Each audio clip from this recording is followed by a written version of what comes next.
Shalom, selamat pagi Bapak Ibu Saudara yang dikasihi Tuhan.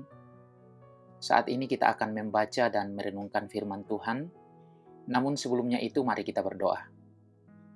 Bapa di sorga, kami bersyukur, kasih dan pemeliharaan Tuhan selalu nyata dalam hidup kami. Saat ini kami akan membaca dan merenungkan firman-Mu. Kami mohon pertolongan Tuhan bagi kami, supaya kami bisa mengerti, memahami, dan diberi kemampuan oleh Tuhan untuk melakukan firman-Mu sepanjang hidup kami. Dalam nama Tuhan Yesus kami berdoa. Amin. Saudara yang dikasihi Tuhan, firman Tuhan yang akan kita baca dan renungkan pagi ini dari Habakuk pasal 3 ayat 17 sampai 18. Habakuk pasal 3 ayat 17 sampai 18. Demikian firman Tuhan. Sekalipun pohon ara tidak berbunga, pohon anggur tidak berbuah, hasil pohon zaitun mengecewakan, sekalipun ladang-ladang tidak menghasilkan bahan makanan, kambing domba terhalau dari kurungan, dan tidak ada lembu sapi dalam kandang, namun aku akan bersorak-sorak di dalam Tuhan, beria-ria di dalam Allah yang menyelamatkan aku.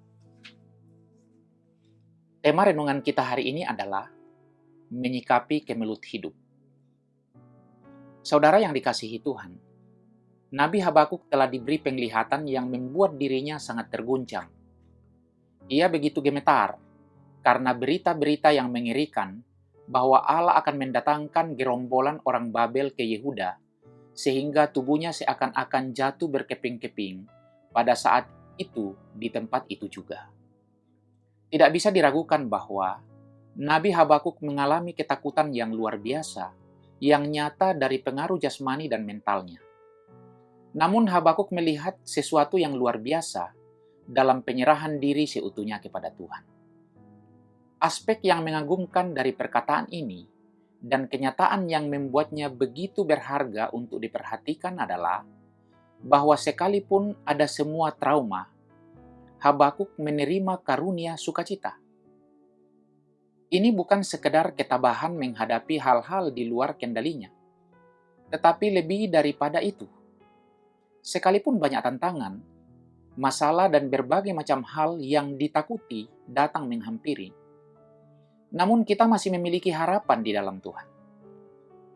Saudara yang dikasihi Tuhan, teks ini mengajarkan kepada kita agar bersukaria dalam Allah, walaupun ketika setiap insting dalam tubuh kita menjerit penuh duka. Sekalipun diingatkan sepenuhnya tentang kekejaman yang akan terjadi, Habakuk mengalami suatu sukacita kudus, yaitu kemampuan ilahi untuk bersukacita di dalam Tuhan. Sasaran dari sukacitanya adalah Allah Juru Selamatnya. Ada hal-hal yang lebih abadi dan lebih penting daripada dunia sementara ini. Kita harus pahami bahwa sejarah berada di luar kendali, dan tak seorang pun yang tahu semua ini akan berakhir di mana. Karena sesungguhnya, Allah lah yang berada di balik jalannya sejarah. Ia yang mengendalikannya, dan Ia tahu kemana sejarah ini akan berakhir. Jadi, segala lambang kemakmuran yang diperlihatkan dalam bacaan kita, pohon ara, anggur, pohon zaitun, ladang, kumpulan kambing domba, dan lembu sapi. Sekalipun itu bisa dihilangkan, namun tak satu pun dari hal tersebut bisa dibandingkan dengan sukacita yang datang dari Allah yang hidup. Tuhan kiranya menolong kita untuk melihat keinginan Tuhan dalam setiap situasi sulit yang kita hadapi. Amin. Mari kita berdoa. Bapa di sorga, kami bersyukur atas firman-Mu.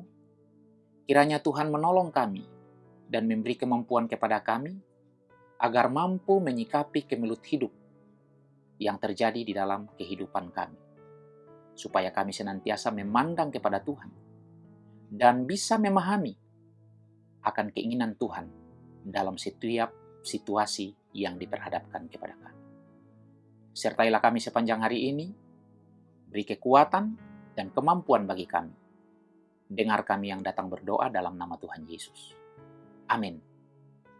Saudara yang dikasihi Tuhan, selamat beraktivitas, selamat berkarya, Tuhan memberkati kita sekalian.